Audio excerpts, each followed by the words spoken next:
लाख रुपए की। इसके साथ ही फिल्म ने कमाई की थी फर्स्ट वीक पे 2,62,00,000 रुपए और फिल्म का इंडिया में नेट कलेक्शन था 6 करोड़ रुपए। फिल्म ने कमाई की थी वर्ल्ड वाइड में 10 करोड़ रुपए। इसके साथ ही फिल्म का बजट था 3,25,00,000 रुपए और फिल्म को बॉक्स ऑफिस पे हिट की वर्डिंग मिली थी। दोस्तों, नाजायज़ 1995 15वें नंबर की हाईएस्ट ग्रॉसिंग फिल्म थी और फिल्म की IMDb रेटिंग आज के डेट में 5.5 है आउट ऑफ 10। अब बात करते हैं नाजायज़ फिल्म से जुड़ी कुछ अनसनी बातें यानी अननोन फैक्ट, तो इसके लिए भी एक लाइक और सब्सक्राइब तो बनता है। दोस्तों, फैक्ट नंबर 1, दीपक तिजोरी से पहले इस फिल्म में सुनील शेट्टी को साइन किया गया था, लेकिन सुनील शेट्टी ने फिल्म में काम करने से मना कर दिया था।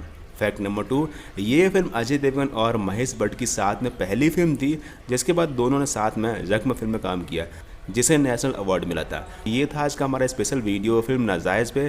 तो क्या आपने ये फिल्म देखी? कमेंट बॉक्स में ज़रूर बताएं। मिलते हैं किसी और फिल्म के बॉक्स ऑफिस कलेक्शन या फिर किसी लेटेस्ट जानकारी में। जब तक के लिए बने रहिए, देखते रहिए the box office collection show with Ajay Yadav. Thanks for watching.